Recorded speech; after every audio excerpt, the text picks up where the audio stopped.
Halo semuanya.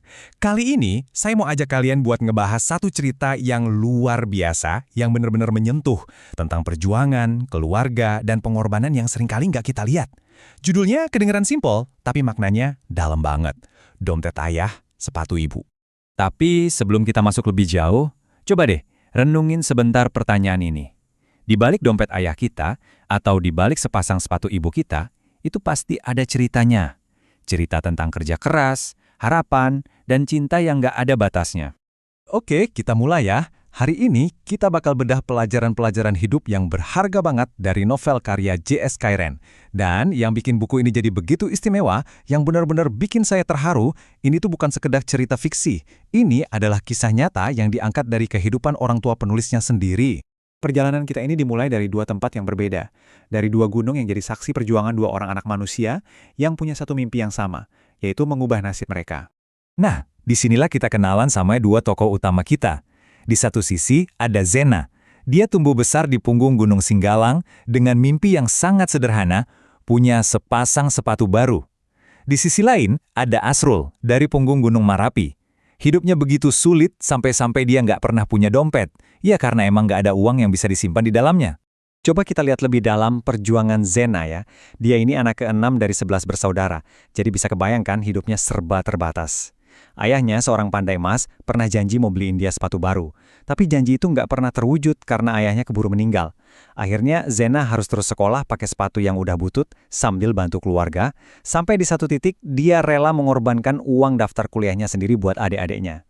Sebuah pengorbanan yang luar biasa. Sekarang kita beralih ke Asrul. Simbol dompet yang tak pernah terisi ini kuat banget maknanya. Ini bukan karena dia pemalas, justru sebaliknya. Dia kerja keras dari kecil, tapi ya itu, setiap sen yang dia dapat langsung dia kasih ke ibunya, yang biasa dipanggil Umi. Ini nunjukin betapa besar baktinya dan betapa berat tanggung jawab yang harus dia pikul sejak usia muda. Setiap orang pasti punya titik baliknya masing-masing. Buat Zena, kematian ayahnya adalah momen yang maksa dia jadi dewasa sebelum waktunya. Buat Asrul, ada sebuah insiden waktu dia nekat ngambil koran cuma karena pengen banget baca, itu malah jadi pemicu cintanya sama dunia literasi. Dan kayaknya takdir ya, akhirnya mereka berdua ketemu di kampus IKIK Padang, disatukan sama semangat juang yang sama-sama membara. Tapi pernikahan itu nggak langsung bikin hidup mereka jadi gampang. Justru mereka harus menghadapi tantangan baru yang jujur aja relevan banget sama banyak dari kita sekarang, terjepit di antara generasi. Dan kutipan ini, wow, benar-benar ngena banget sih. Buku ini ngajarin kita kalau kemiskinan itu bukan soal males atau enggak, tapi ini tuh kayak tangga yang curam yang harus dinaiki satu persatu. Perjuangannya nggak bisa selesai dalam semalam, tapi butuh estafet dari satu generasi ke generasi berikutnya. Jadi, poin pentingnya di sini, mereka menjadi bagian dari apa yang sering kita sebut generasi sandwich.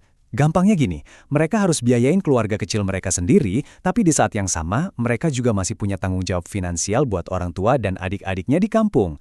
Posisi yang sulit banget kan?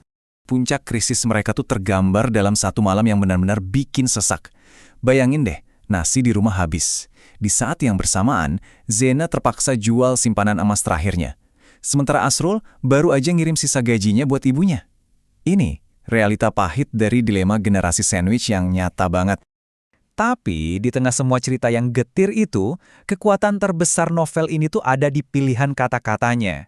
J.S. Kyren itu pinter banget merangkai kalimat-kalimat yang puitis, yang bisa menghidupkan semangat dan ya menyentuh hati para pembacanya.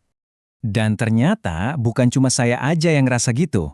Coba lihat deh, di platform kayak Goodreads, 86% pembaca tuh ngasih rating 4 dan 5 bintang.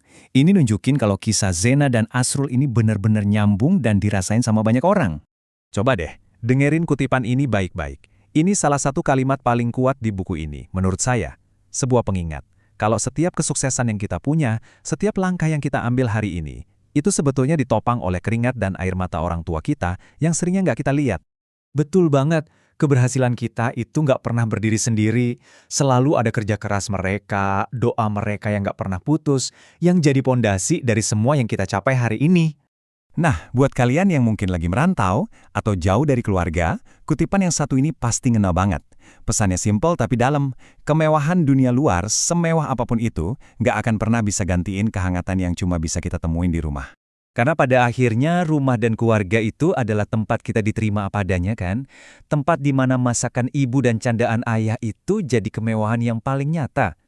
Oke, jadi dari semua kisah yang mengharukan tadi, apa sih yang bisa kita ambil buat hidup kita? Yuk kita coba bedah nilai-nilai dan pelajaran psikologis yang bisa kita terapin sehari-hari. Buku ini ngasih kita setidaknya 5 nilai perjuangan. Pertama, rela berkorban buat orang yang kita sayang. Kedua, persatuan dalam keluarga buat hadapin masalah bareng-bareng. Ketiga, saling menghargai pasangan. Keempat, kerjasama buat mencapai tujuan. Dan yang kelima, tentu aja sabar dan pantang menyerah. Ini kunci. Kalau dari sisi psikologis, pelajarannya juga banyak banget. Kisah ini tuh tentang ketahanan atau resiliensi, kemampuan buat jatuh tapi bangkit lagi, jatuh, bangkit lagi. Tentang gimana berbakti sama orang tua itu ternyata bisa jadi sumber kebahagiaan. Terus tentang gimana pendidikan itu jadi kunci buat memutus rantai kesulitan.